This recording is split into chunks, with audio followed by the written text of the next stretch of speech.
There's a few films from a few years back which I sort of put into the same category of underrated sci-fi films that are actually very good. Passengers, Tron Legacy, Oblivion, Edge of Tomorrow, and Moon. Now, as some of you know, I've reviewed all of these films, but there's one film I left off that list, and I'm going to review it today. The Adjustment Bureau from 2011, starring Matt Damon and Emily Blunt. It's based on the 1954 book by Philip K. Dick called The Adjustment Team. The film was written and directed by George Nolfi, and it has a beautiful musical score by Thomas Newman. Now, I never intended to review this film because of the films I've listed, I think this one is probably the weakest.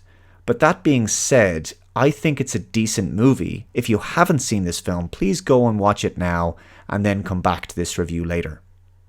Okay, so The Adjustment Bureau is fundamentally a romantic sci-fi thriller movie that deals with themes of individual free will and predestination. The film disappointed at the box office, but having said that, it wasn't a massive commercial failure either. It pulled in over $127.9 million worldwide from a $50 million budget. It tells the story of a politician named David Norris, played by Matt Damon, who endures a failed election campaign to become a senator. An embarrassing story breaks that causes a scandal that derails his campaign and forces him out of the race. Meantime, some strange and mysterious men appear to be observing David and speaking cryptically about getting him back on track. While rehearsing his concession speech in a men's room, David meets a woman there. She's hiding in the stalls. Her name is Elise, played by Emily Blunt. It's initially an awkward moment, but their playful banter quickly becomes suitably flirtatious, and it's clear that they have an instant surprising connection. They kiss, but she has to run because security are after her for crashing a wedding. David is stunned after meeting her, and he ends up going off script during his speech, improvising a more honest speech that ends up endearing him to his voters and even helping recover some of his lost credibility. A day or so later, Anthony Mackie's character of Harry is instructed by John Slattery's character of Richardson to ensure that David spills his coffee on the bus at 7:05 a.m. to ensure that David will have to go home and change his clothes. But Harry oversleeps, and as a result, David boards the bus, and by pure chance, he bumps into Elise again. They chat and once again have more undeniably strong chemistry. This time he gets her phone number. So David goes back to the office, but when he arrives, everyone in the building is frozen. Like computer freeze program holodeck style frozen. He enters the meeting room and witnesses something he wasn't supposed to see. He sees behind a curtain he wasn't supposed to even know existed. There's more mysterious men there, and some of them are wearing helmets and conducting some kind of operation using unusual equipment, and they're using it on David's friend Charlie. The men see David, and he runs for it, but he doesn't seem to be able to avoid them. It's like they're around every corner. He's captured and brought to this large warehouse where Richardson explains the situation. These beings are sort of like angels that manipulate our path in life to ensure we stay within the plan, written for us by the chairman, known by many names. I suppose you could call him God, though it's not expressly stated in the film. Richardson explains to David that they can predict what he's going to choose to do before he does it. Mind you, it's later explained by Harry that they can't actually read minds, only predict our decisions based on probabilities. They tell him that Charlie was adjusted by the intervention team, which literally changes people's minds by altering their thoughts. A recalibration makes tiny changes to how people reason, but it doesn't work on emotion or personality. This nudges people in certain directions to keep them on plan. As David wasn't supposed to see what he saw, Richardson tells him that if he ever reveals the existence of the Adjustment Bureau, that they are authorized to lobotomize him, which is to say, an intervention that would erase his personality and memories. So they let him go, but not before burning Elise's phone number, because David and Elise were not supposed to meet again. David is understandably devastated by this. Now, David has been overseen by Harry, who feels troubled by how David was treated and wants to provide him some more information, and ultimately, the audience needs more plot details, so that's handy. They have a meeting on a boat on the river, because apparently these beings have difficulty observing us near water. Yeah, it's a bit contrived, but hey, the film has to dole out some exposition somehow. He ultimately tells David to forget about Elise and get on with his life, but he can't let it go. David takes the same bus every day for 3 years in order to find her again. Then, one day, out of the blue, he sees her walking down the street. He goes to her and tries to explain why he never called her. The Adjustment Bureau gets wind of this meeting. David has gone off plan again, so they have to work to keep him and Elise apart, and this forms the main cut and thrust of the plot. These agents, for lack of a better word, are able to move around the world by opening any door while wearing their hats and turning the knob clockwise. This is a bit of a Matrix-type ability that helps them transport from one part of New York City to the next by simply walking through the door. So they start to manipulate David and Elise's life, throwing obstacles at them. The agents try to keep up with their diverging decision trees and nudge them back on plan. For some reason, it's very important that David and Elise not become romantically involved.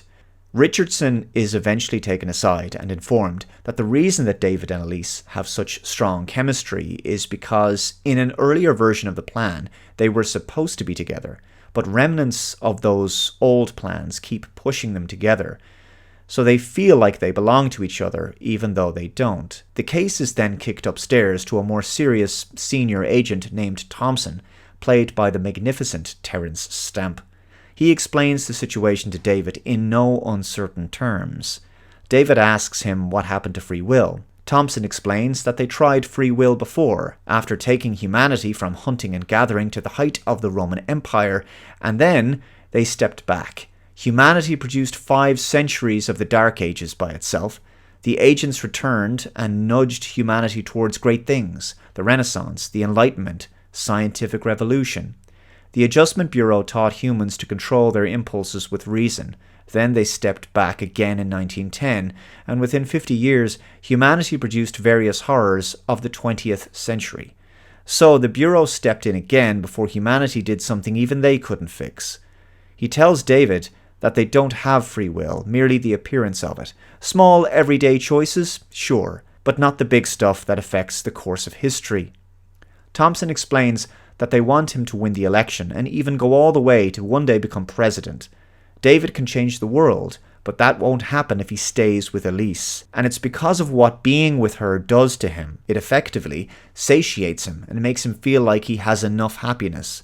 She makes him feel sufficiently happy that he doesn't need to strive for anything else anymore. She basically lowers his ambition by making him content. She fills the void within him.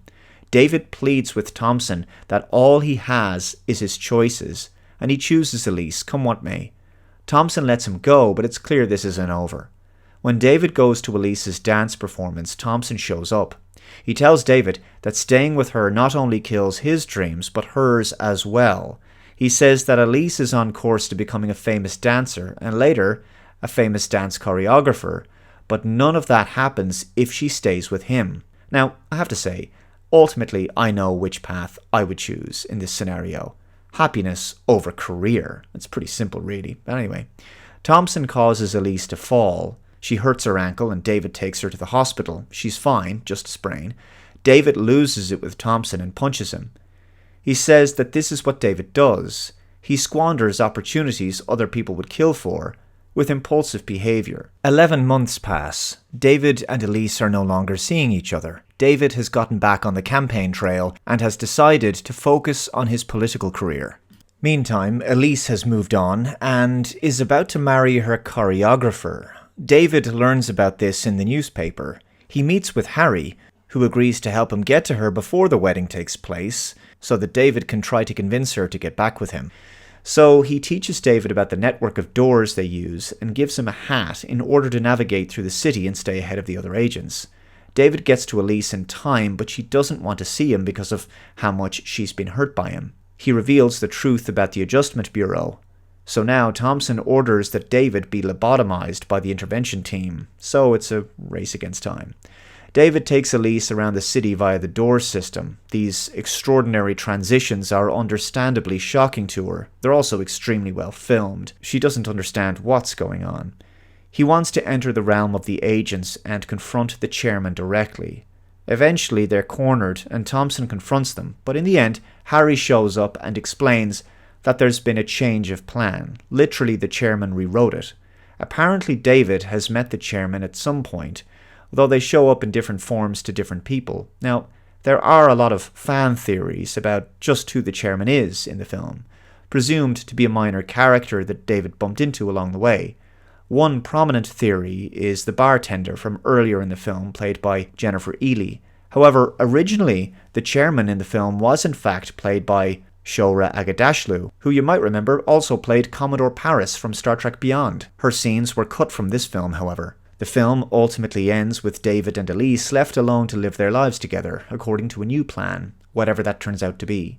In Harry's final voiceover, he says, "Most people live life on the path we set for them, too afraid to explore another, but once in a while people like you come along, who knock down all the obstacles we put in their way. People who realize free will is a gift you'll never know how to use until you fight for it. I think that's the chairman's real plan, and maybe one day we won't write the plan, you will." So I like that message about understanding that free will is a gift you have to fight for.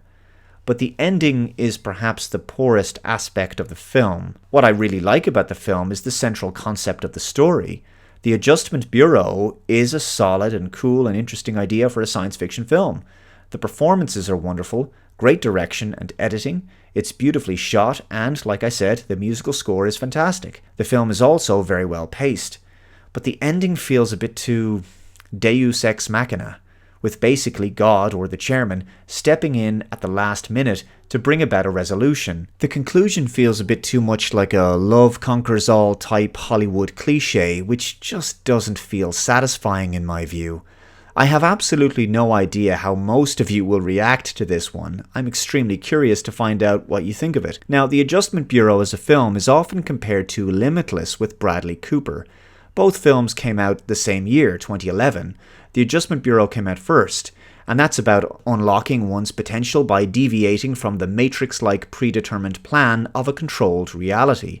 Limitless being about unlocking one's potential by hacking your brain. Incidentally, both central characters pursue careers in politics with an aim to become president, and both films occupy a similar sci-fi thriller genre, and both films are based in New York City. But they are very different concepts overall. I think Limitless is the stronger of the two films, and it was generally well received when it came out, even spawning a spin-off TV series that was actually pretty decent before it was cancelled after its first season. But Limitless doesn't fall into my list of underrated films, whereas The Adjustment Bureau does. The Adjustment Bureau ultimately needed a stronger conclusion, because the actual ending feels like a bit of a safe and schmaltzy anticlimax. However, the film does have a genuine feel-good factor about it, which I quite like, and there's a lot of genuine heart, and it's cozy and an easy watch. I find it enjoyable. If I stumbled across it some night on TV, I'd sit and watch it. Besides the need for a better ending, I can't quite put my finger on what this film really needed to graduate from being good to great. Maybe the Adjustment Bureau themselves could have been made a bit more sinister. As it is, they come across as a relatively benevolent bureaucratic autocracy, but maybe questions could have been asked about the sincerity of their motivations. Could a more darker agenda have been behind their actions? Why should we just believe they simply have humanity's best interests at heart? Should we take for granted and accept at face value that an organization with such incredible power would just automatically be a force for good? Or perhaps if there had have been another element to the story, driving a sense of urgency, with the Adjustment Bureau, as the White Hats, fighting against it. Maybe the chairman has a rival, a devil-type character, from another agency with a malevolent intent trying to drag humanity away from the plan towards a diabolical outcome. The The film instead decides not to explore some theological or philosophical conflict between good and evil. Instead, the Adjustment Bureau agents form the basis of the soul conflict itself, and while they're not straight-up villains in the story, they do serve as the antagonists. So in their minds, the real source of evil in the world is simply man's own potential for corruption when we are allowed to exercise our free will. Without the Bureau's intervention, man's capacity for poor choices leads to great evils. But to be fair, if the plot and the universe of the film was any more complex, it could ultimately overshadow the fact that at the film's core, first and foremost, it is fundamentally a love story about these two characters. Overall, The Adjustment Bureau is a decent film that I can recommend, but I'm very curious to hear what you guys think of it. Thanks very much for watching, take care, and I'll see you next time. Bye-bye.